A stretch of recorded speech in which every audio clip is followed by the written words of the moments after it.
I think there's kind of a social norm that people have kind of just assumed asking what if is like a waste of time. And my answer to that is, what if it isn't? I think asking what if is actually quite important because it allows us to comprehend or think about an alternative reality. And I think that's very important in reflecting on history in order to prevent certain things from happening in the future. I think it's important to understand what could have been. What if this had happened? What if that had happened? And it's kind of like joked about online. People kind of like take the piss out of it. Like there's even that British meme from Good Morning Britain, I think it is, where that ITV show where Holly Willoughby and that paedophile guy, I can't remember his name, they're joking with that chef about like some pasta that is kind of like carbonara, and the chef goes like, oh, if my mum had wheels she would have been a bike. Obviously that's a very like jokey sort of way of looking at it. That's asking what if. And there's the other funny one of the Formula 1 driver Max Verstappen. In an interview, he gets asked, what if such and such had happened in the race? Like he could have won, or could have won the championship. What if in 2025 he hadn't purposely crashed into George Russell? Had he not done that, he might have been world champion this year. But you know, what if? And he kind of bats it off and says like, you know, if my mum had balls, she would have been my dad. Quite a funny one-liner. And so like those sorts of memes kind of suggest that people kind of dislike asking what if, because what's the point in asking what could have been when we can just, you know, accept what is? But I completely disagree. I think it's important we ask what if. It's the only way, one of the only ways we can learn from our mistakes. What if, let me think of an example from my own life.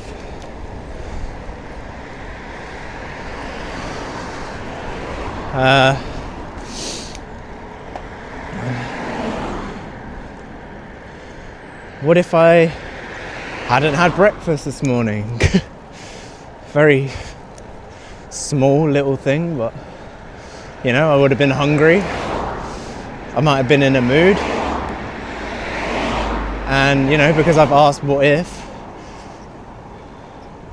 I understand the consequences of my actions. So I had breakfast because I knew what could have been had I asked what if, had I not asked what if. And I only say this because there's a like wider world economic and I guess more like national UK thing, but I guess it's kind of like worldwide thing, with cost of living, housing prices. What if? And the whole reason I've said like the last couple minutes of backstory is because I'm gonna ask what if to a whole bunch of shit now. So if you don't like what ifs, I suggest you click off. But anyway, What if everything like we've known to appreciate about the world and the current world is just temporary? What if tomorrow I'm unable to cross the road and walk over to the shops and I can't buy the food I need for the week? What if at the end of the week there's still no food in the shops left and I still can't buy my food? What if I then starve because I have no food to buy and no shops anywhere near me have food? What if housing prices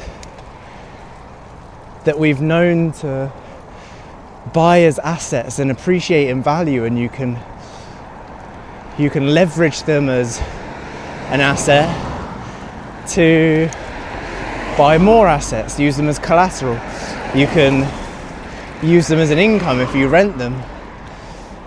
What if we are experiencing the first shift in a period of time where, say, the next few decades we experience a decline year on year of house prices because there's now so much supply and not enough demand to meet them, and the housing prices just fall? Because can they simply just go up forever and ever? Is that really sustainable? Is there really that much demand for the asset? What if the S&P 500, the biggest US index fund consisting of the top 500 companies in America, with the likes of Apple, Nvidia, Microsoft, all the big tech heavy hitters, we've experienced such insane growth over the last 100 years since the war. What if suddenly we're now entering a 100-year period where everything just goes down for 100 years? Is that possible? I mean, they could just carrying on printing money to prop the stock market up every year, but surely that's gonna fucking collapse under itself at some point. You can only print money for so long before you devalue the currency. What if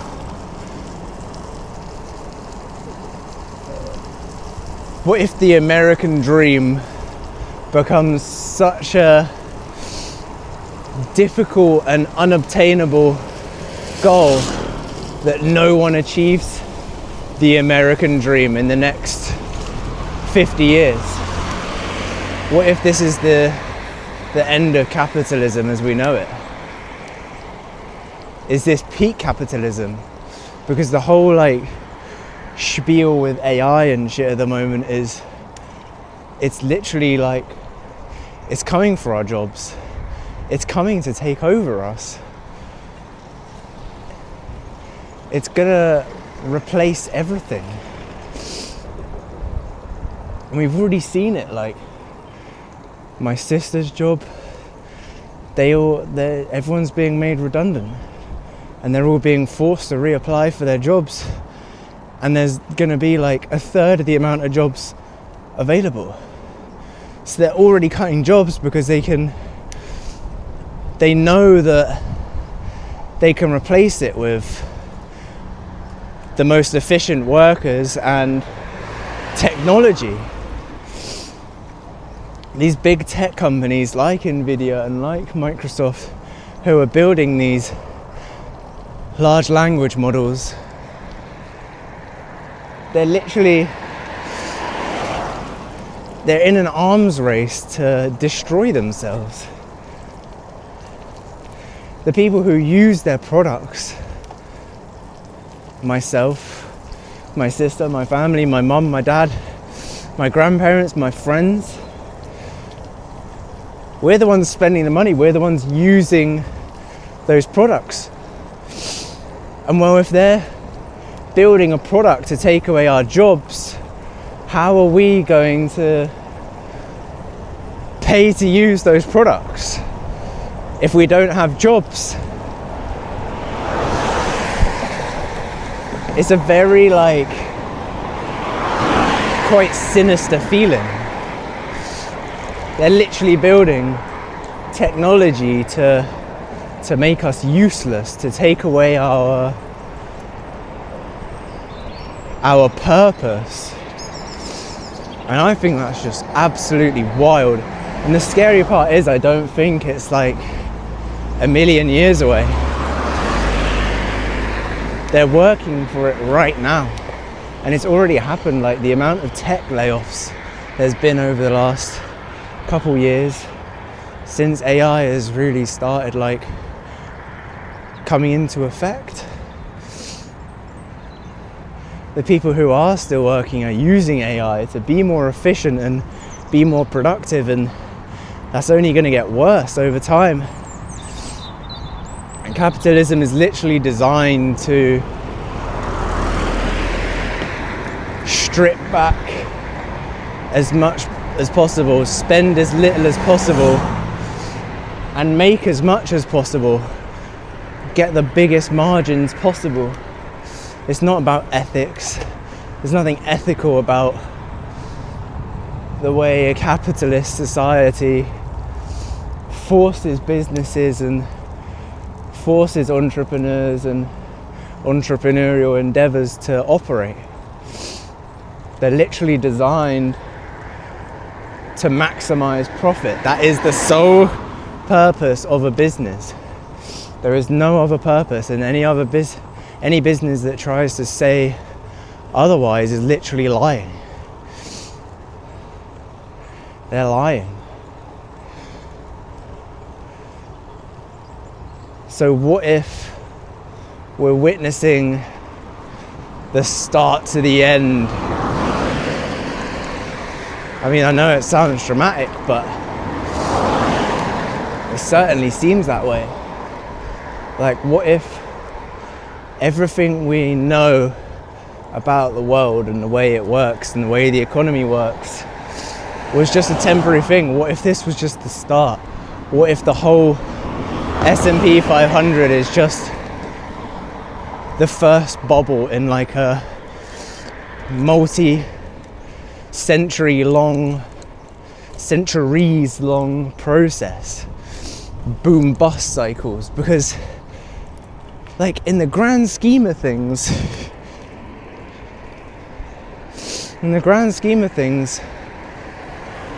capitalism and the economy we have now is barely 100 years old. Barely. The technology we have now is decades old. And in the grand scheme of things, that's literally so insignificant. The earth is billions of years old. Humans are tens, hundreds, probably millions of years old. And so our little 100-year burst, I don't know how old the S&P is, but it can't be more than a few hundred years old. America's not even a few hundred years old.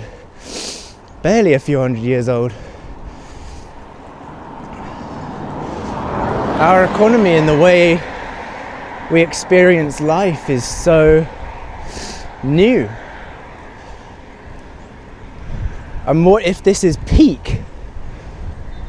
What if this is as good as it gets? And we're currently experiencing euphoria, because that's how financial markets work. When everyone least expects a correction to occur, when there's as few people as possible who are in the shitter, when everyone's euphoric, that's when it hits. Not when everyone's at rock bottom.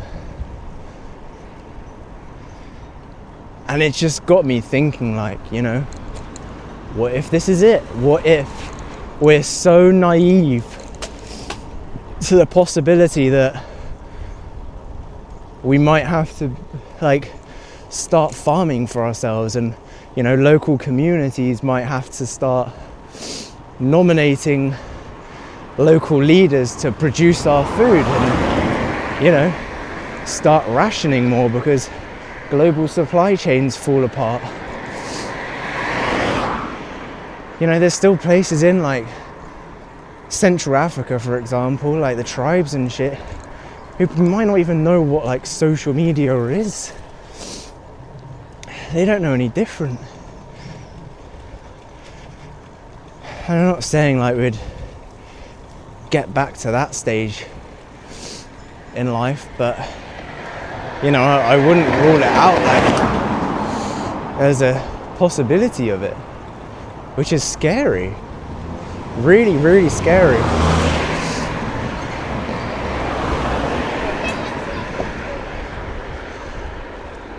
Like imagine it was only like a couple hundred years ago where you would have had to go down to like your local market or whatever and buy all your food. It didn't used to come from like all little corners of the world. You ate the food that was available in your local area because that's all there was. I certainly wouldn't have half the amount of friends I have now if social media didn't exist. And that's also insane because that's such like a new thing.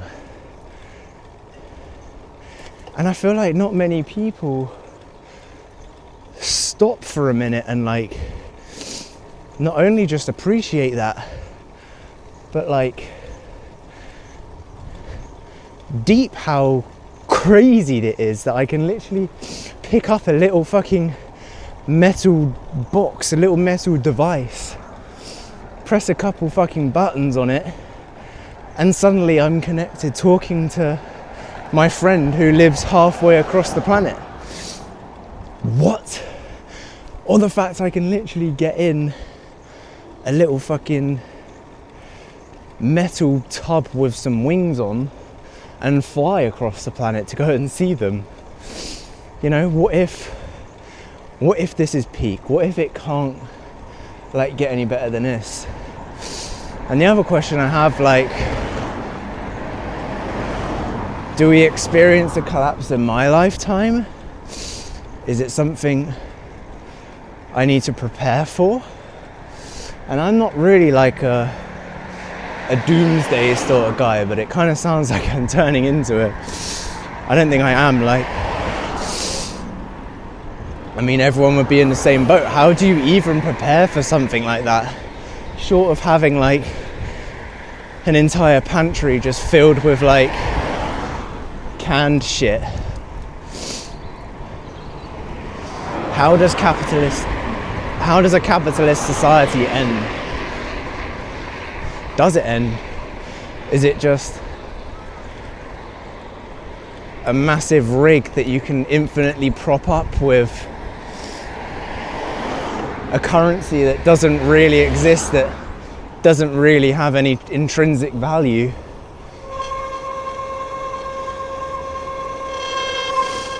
These are all questions I have, and I don't know if we would ever see something like that in our lifetime, in my lifetime. And I pray to God that we don't, because